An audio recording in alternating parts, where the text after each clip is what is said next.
All right, so here we go. Coordinate geometry. First thing we're going to learn is the distance formula. And this is one that you're going to want to commit to memory because it just comes up a lot on standardized testing. So your distance formula needs 2 points. We usually designate them point 1 and point 2. And to designate which x and which y goes with which point, we use subscripts. So for point 1, it's x subscript 1, comma, y subscript 1. And the subscripts just mean these apply to point 1. For point 2, it's the same thing, x subscript 2, comma, y subscript 2. And again, the only significance of the subscripts is that they show you which point it belongs to. All right, so your distance formula equals the square root of x sub 2 minus x sub 1 quantity squared plus y sub 2 minus y sub 1 quantity squared. It is impossible to get a negative number for these because the negatives square out and then you're adding 2 squares together. So if you are getting a negative number, check your middle sign. It's typically that one that we flip it to a negative on accident. All right, we're going to do an example. Let's say you have the point 2, -4 and the point -5, -1, and we're going to find the distance in between them. So first thing you want to do is designate which one's point 1 and point 2. I usually just do them in order. So x1, y1, x2, y2. And then you're going to take those points and we're going to put them into distance formula. So really big radical. X sub 2 is -5 minus x sub 1, which is 2, quantity squared, plus y sub 2, which is -1. And then here's where it gets a little tricky. It's minus a -4 for the y sub 1. So you do have a double negative. The first one is for the formula for the subtraction. The second one is for the -4. So double signs in the middle do happen. And as we know, a negative times a negative is a positive. So we easily take care of that. All right, so simplifying, you start by adding or subtracting in the parentheses. -5 minus 2 is -7. And then -1 plus 4 is 3. So do that first. And then do your perfect squares. 7 times 7 is 49. 3 times 3 is 9. And your last step is to add them together. 49 plus 9 is 58. Always double check to see if that's going to simplify, but 58 is 2 times 29, and 29 is prime. So we are done. Any questions about distance formula? Okay, Roman numeral 2, midpoint formula. I think the only issue with midpoint formula is typically we learn it with distance formula and we memorize it wrong. So when we're doing it on the test, we're using we drop the pluses and put in minuses just because.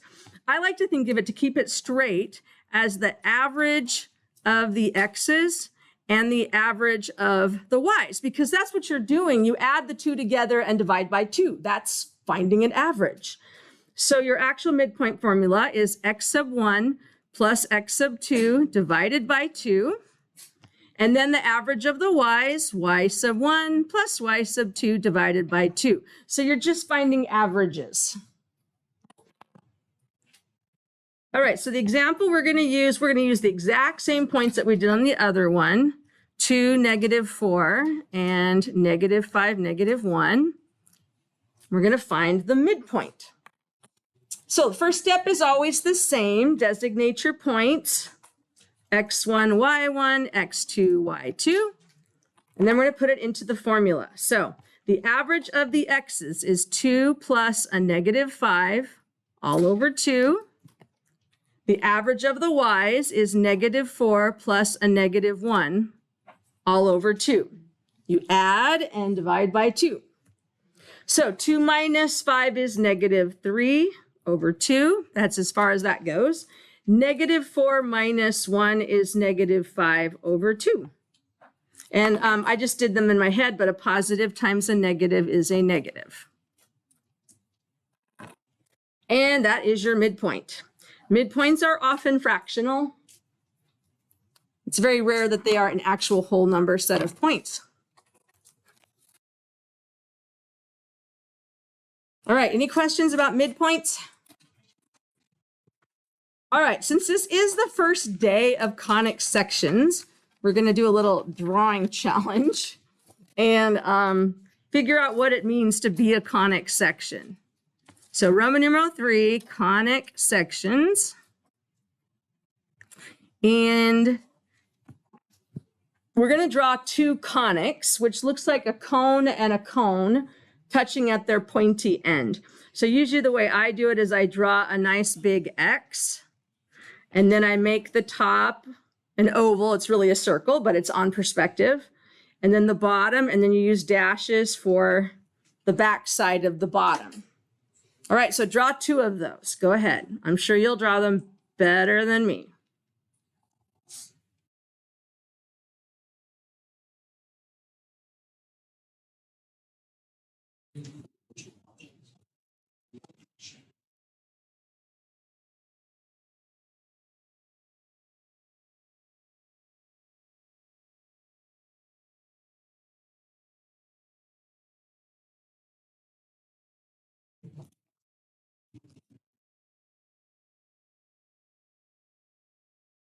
Draw a big X, finish the top with an oval, finish the bottom with an oval, but the back side of the oval's missing.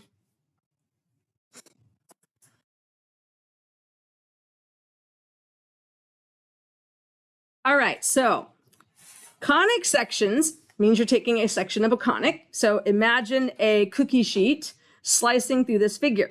If the cookie sheet slices through horizontally, so it slices through exactly horizontally, what happens is it cuts out a circular slice. And that would be a circle, which is the very first conic section that we learn, is circles.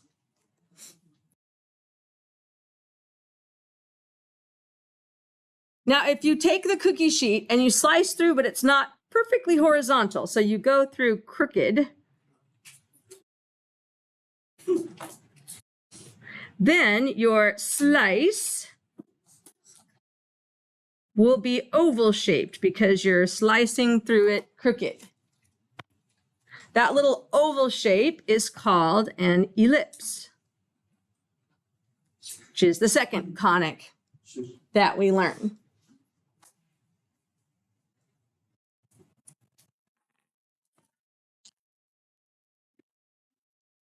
All right, the third conic we learn is if you take your cookie sheet and you just split it straight down, so absolutely straight down, and this is the one I'm really poor at drawing.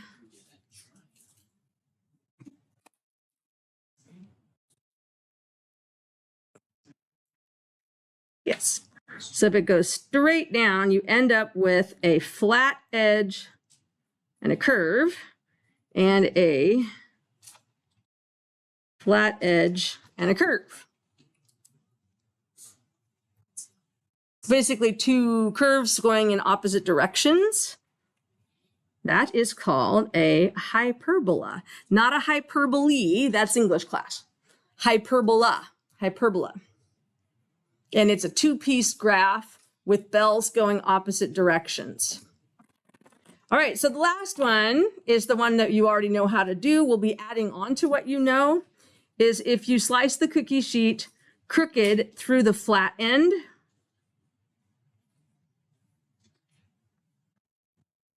and then through the round end,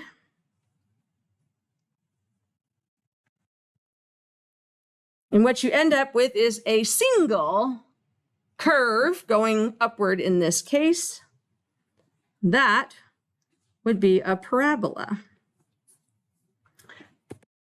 So all of these shapes are related to each other because they are sections of a conic, which is why their equations are going to be very similar. And many of the approaches we use to graph them will be very similar. Parabola is probably the weirdest one. But the rest of them, yeah, all follow a set pattern. I don't think I curved that cookie sheet the right way. But anyway, so that is conic sections.